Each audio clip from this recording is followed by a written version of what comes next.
อาจารย์อนุโลมสุวรรณด่วนนักแต้มฮู้ผู้แต้มเงินกีบลาวปัจจุบันเป็นอาจารย์สอนภาพพิมพ์และได้รับนามยศเป็นศิลปินดีเด่นสาขาวิจิตรศิลป์ธรรมดาพอเป็นนักแต้มมันบ่ได้เป็นนักเขียนถ้าว่าเรื่องเขียนเนี่ยพออ่อนใจก็เขียนว่าท่านฮอด2แถวเลยตายอยากรับโลดบ่มักปานนั้นพอดีเห็นอะไรจังมาเขียนเรื่องนี้ย้อนว่าอยากได้บทเรียนอยากให้บทเรียนแก่ลูกหลานนะว่านักแต้มก็สามารถจับโจรได้นะมันบ่แม่นว่ามีตำรวจกองร้อนหมอสิมาจับนะถือปืนมาจับมันผู้ร้ายนักแต้มมีซออันเดียวนี่ก็อันนั้นคือกันก็จับได้คือกันโจรผู้ร้ายนะ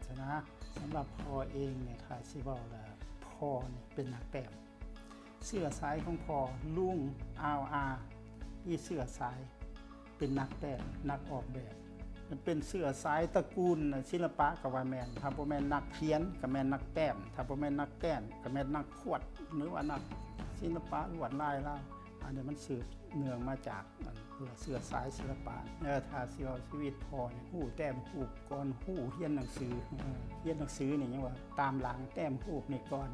อยู่ป .6 อยู่ป .6 ห้องได้แปลว่าเข้าไปเลยเอาไปเบิ่งดูปูแผ่น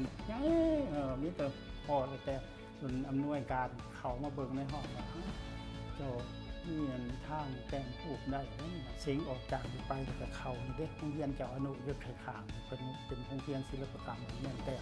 หลังจากพอจบพอจะไปเขาโรงเรียนศิลปกรรมจุดไข่ขางเป็นรุ่นที่3เนี่ยพอตอนนั้นนักแต่มันก็อึดอยากเนี่ย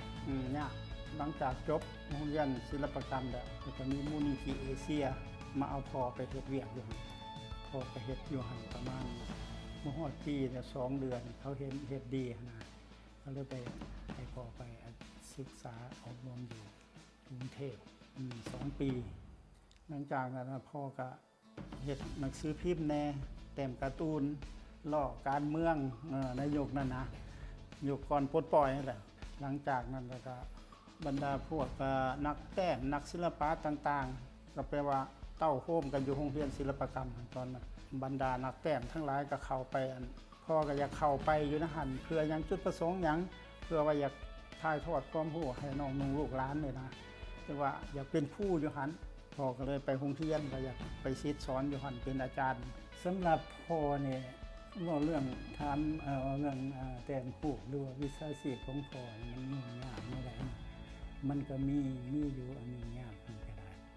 บางเทื่อเขาก็ไปเฮ็ดเวียกตั้ง3 เดือนบ่ฮู้ว่าเพิ่นสิพาไปหยังหั่นนะอันนี้มันก็เป็นบ้านนึงที่ให้พ่อยุ่งยากนะสมัยเรียนเนี่ยมันยุ่งยากแน่เพราะเครื่องมือมันยังก็บ่มีมันด้วยใจอดทนเสียสละถ้าได้อยู่ในสายนี่ล่ะพอบ่ถือว่ายุ่งยาก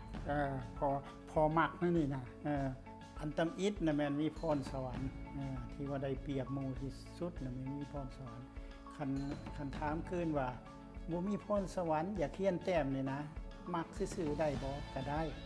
มันอาจจะใช้เวลายาวคำว่ามีความอดทนเสียสละมันเป็นทุนอันนึงที่ว่าอยู่ในสายบ่ว่าสายใดตะกี้คือพอเฮ็ดมาพอก็บ่ได้เงินได้คำแต้มเงินให้ใช้พ่อก็บ่ได้เงินแต้มเครื่องไม้สาดนี่ก็บ่ได้เงินแต่ขีดย้อนว่า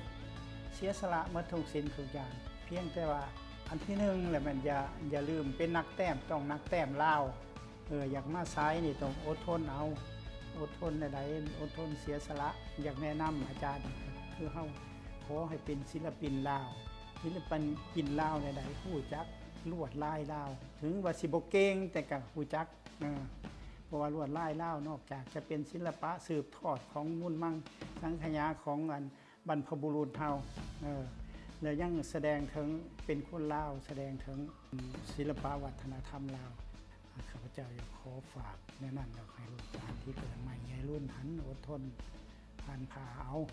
ในเรื่องศิลปะอะไรมันก็ยากแต่ว่ามันก็บ่เหนือความตั้งใจของเฮาดอกฉะนั้นขอให้อดทนขอขอบใจเท่านั้นแหละ